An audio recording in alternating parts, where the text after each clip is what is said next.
আসসালামু আলাইকুম ওয়া রাহমাতুল্লাহি ওয়া বারাকাতুহু। আলহামদুলিল্লাহ, শুকরিয়া পরম করুণাময় আল্লাহর কাছে, যিনি আপনাকে আমাকে খুব সুন্দরভাবে সৃষ্টি করেছেন সেজন্য। তো আসুন কথা না বাড়িয়ে সূরা কুরাইশে চলে যাই এবং এর তরজমা এবং তাফসিরটা শুনে নেই এক নজরে কোরআন থেকে। নাজিলের ধারাবাহিকতা তথা কোন সূরার পর নাজিল হয়েছে তা বিবেচনা এটি 29তম সূরা। এর আগে সূরা 3 ও পরে সূরা কারিয়াহ নাজিল হয়। বর্তমানে কোরআন মাজিদে বিন্যাস অনুযায়ী এটি 106 নম্বর সূরা। এর আগে আছে সূরা ফিল এবং পরে আছে সূরা মাউন। আর এই সূরাটা নাজিল হয় মক্কার যুগে, এই জন্য এটাকে মাক্কি সূরা বলা হয়। এর আয়াত সংখ্যা হলো 4। নামের রহস্য: মক্কার একটি গোত্রের নাম কুরাইশ। আল্লাহর রাসূল সাল্লাল্লাহু আলাইহি সাল্লাম এই গোত্রেই জন্মগ্রহণ করেছিলেন। এই সূরাতে কুরাইশদের উপর আল্লাহর নানাবিধ অনুগ্রহের কথা উঠে এসেছে, তাই এই গোত্রের নাম অনুসারেই সূরাটির নামকরণ করা হয় কুরাইশ। মেজর থিম: এটার মেজর থিম হিসাবে দুই ভাগে ভাগ করা হয়েছে। এক নম্বর হলো কুরাইশদের উপর আল্লাহর অনুগ্রহ, 2 নম্বর হলো তাদের প্রতি আল্লাহর নির্দেশনা। শুরু এবং শেষ কথা: সূরাটি শুরু হয়েছে কুরাইশদের উপর আল্লাহর তাআলার অনুগ্রহের বর্ণনা দিয়ে, আর শেষ হয়েছে এরূপ অনুগ্রহের কারণ উল্লেখ করার মাধ্যমে। সেই কারণটি হলো এই শহরেই আছে আল্লাহ তাআলার ঘর, ফলে কেউ তাদের পেছনে লাগতো না, যুদ্ধ বিগ্রহে জড়াতো না, তাদের যে আল হারামের অধিবাসী। শানে নজুল: আল্লাহর রাসূল সাল্লাল্লাহু আলাইহি সাল্লামের এর বংশের নাম ছিল কুরাইশ। এই কুরাইশ গোত্রেই কাবা ঘর দেখাশোনা করত। এই কুরাইশ গোত্রই কাবা ঘর দেখাশোনা করত, তাই আরব অঞ্চলে তাদের প্রভাব ছিল অনেক বেশি। আবরাহা 60,000 সৈন্য নিয়ে এসেও আল্লাহর ঘর ধ্বংস করতে পারেনি।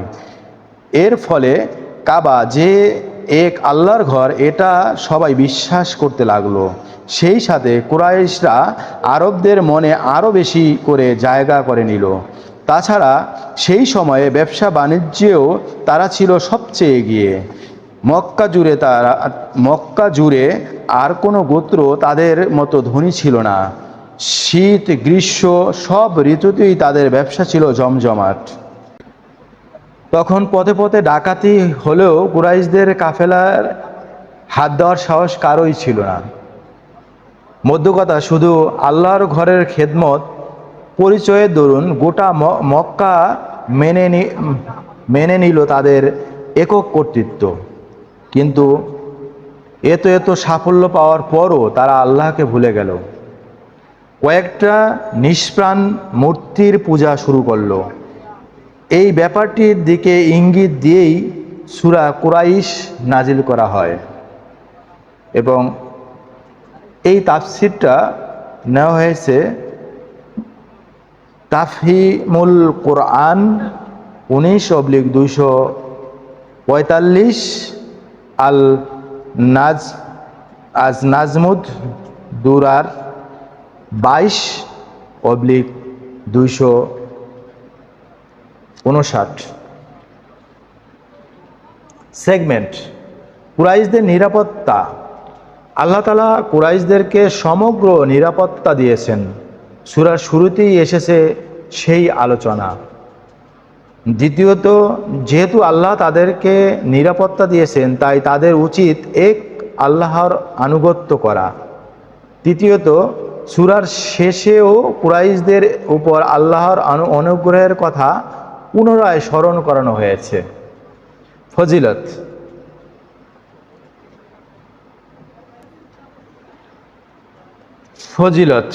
মারুর ইবনু সুআইদ রহমতুল্লাহ আলাইহি থেকে বর্ণিত, তিনি বলেন, আমরা একবার ওমর রাদিয়াল্লাহু আনহু এর সাথে হজের সফরে বের হলাম। তিনি আমাদের আমাদের নিয়ে ফজরের নামাজ আদায় করলেন আর তাতে তিলাওয়াত করলেন সূরা ফিল ও কুরাইশ।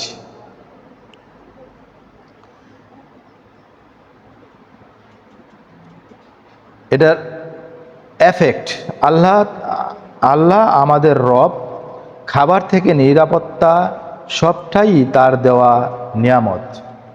সুতরাং আমাদের একনিষ্ঠ ইবাদত পাওয়ার অধিকার কেবল তিনিই রাখেন। গতিপথ,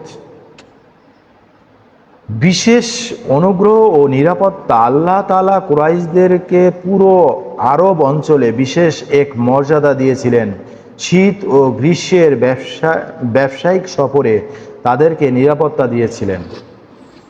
2 নম্বরে অর্থনৈতিক নিরাপত্তা। কুরাইশদের উপর আল্লাহর একটি বিশেষ অনুগ্রহ হলো অর্থনৈতিক নিরাপত্তা। তারা স্বাচ্ছন্দ্যে ও নির্ভয়ে বিভিন্ন জনপদে বাণিজ্য করতে পারত। 3 নম্বরে একমাত্র আল্লাহর ইবাদত করার আহ্বান। কুরাইশরা যেসব নিয়ামত পেয়েছে সেগুলো তাদের নিজেদের অর্জন নয়, বরং আল্লাহর দেওয়া অনুগ্রহ মাত্র।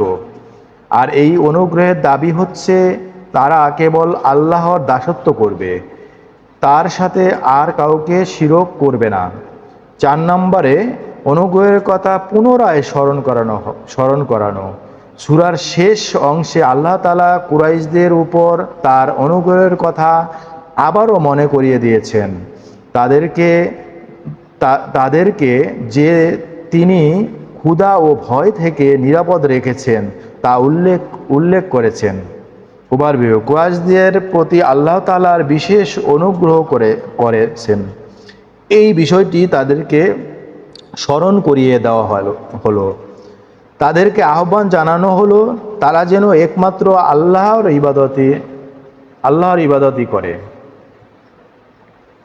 কেস স্টাডি, অর্থাৎ এই কুরাইশ সূরাটা পড়ে মানে কি জানা গেল সেটা নিয়ে আলোকপাত করা হয়েছে। আমাদের সকলেরই উচিত নিজের প্রতি একটু বিশেষ যত্নশীল হওয়া, নিজের লক্ষ্যের দিকে ফোকাস করা, তবে শুধুমাত্র কেরিয়ারের দিকে নয়, বরং ফোকাসের কেন্দ্রবিন্দুতে থাকবে ইবাদত, পরকাল ভাবনা, সর্বোপরি রবের সাথে আমার সম্পর্ক। এই একটা বিষয় যদি ঠিক হয়ে যায় তাহলে জীবনের প্রত্যেকটি বিষয় ঠিক হয়ে যাবে। আপনার রবের সাথে যদি আপনার সম্পর্ক মজবুত না হয়, তার সাথে যদি আপনার বোঝাপড়াটা ভালো না হয়, তবে বাদ বাকি সব কিছুই গোছালো হবে না। কুরাইশরা শুধুমাত্র আল্লাহর ঘর কাবার দেখাশোনা করত, হজের মৌসুমে হাজিদেরকে পানি পান করাতো। শুধু এটুকু কাজের বদলা হিসাবে আর্থসামাজিক দিক দিয়ে আল্লাহ তাদেরকে নিরাপত্তা দিয়েছেন। আমরা যদি আল্লাহর আদেশ নিষেধগুলো যথাযথভাবে মেনে চলি, তবে তিনি আমাদের অন্তরকেও চিরমুক্ত করবেন। মুসলিম শরীফ হাদিস নাম্বার 205, তিরমিজি শরীফ হাদিস নাম্বার 2310, নাসাই 3648।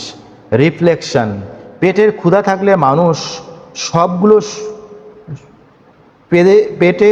থাকলে মানুষের সময়গুলো সুখের হয় না।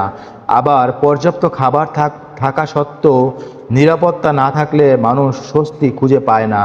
কিন্তু যখন খাদ্যের যোগান ঠিক থাকে, আবার নিরাপত্তার ক্ষেত্রেও কোনো হুমকি থাকে না, তখন মানুষের সময়গুলো বেশ স্বাচ্ছন্দ্যে কাটে। আল্লাহ তাআলা কুরাইশদেরকে এই দুটো নিয়ামতই দান করলেন। ক্ষুধা মেটাতে তাদেরকে খাবার দিলেন এবং ভয় থেকে নিরাপদ রাখলেন, তাই তাদের সুখের পথে আর কোনো বাধা রইল না। আল্লাহ তাদেরকে আদেশ দিলেন তারা যেন তার ইবাদত করে, তার প্রতি কৃতজ্ঞ হয়, কারণ ইতিমধ্যেই তারা আল্লাহর থেকে অনেক দূরে সরে গেছেন। এক আল্লাহর গোলামি ছেড়ে বেছে নিয়েছেন অসংখ্য মিথ্যা ইলাহা। বর্তমানেও আমরা যারা প্রতিবেলা খাবার পাই, ভয় থেকে নিরাপদ আছি, তাদের উচিত রবের ইবাদতে নিমগ্ন হওয়া, শুকরিয়া, সেজদা দেওয়া। তো আল্লাহ আমাদের সবাইকে এটা আমল করা তৌফিক দান করুক। কারণ আমাদেরকে আল্লাহ তাআলা যে নিরাপত্তা দিয়েছেন, যে বিশেষত্ব দিয়েছেন, যে সুবিধাগুলো দিয়েছেন, সেগুলো নিয়ে যদি আমি আমার আল্লাহকে ভুলে যাই, আমার রবকে ভুলে যাই, রবকে ভুলে গিয়ে আমি যদি তার ইবাদত না করি, তাহলে আমি বিফলে পড়ে যাব, আমি সফলকাম হতে পারবো না। তাই আশা করি সবাই সফলকাম হওয়ার জন্য ও এখন থেকেই তওবা করে আল্লাহর পথে ফিরে আসি। এটাই হলো এই সূরার তার মূল সারমর্ম। সবাই ভালো থাকবেন, সুস্থ থাকবেন, দেখা হবে নেক্সট সূরাতে। সেই পর্যন্ত বিদায়। আসসালামু আলাইকুম ওয়া রাহমাতুল্লাহি ওয়া বারাকাতুহু।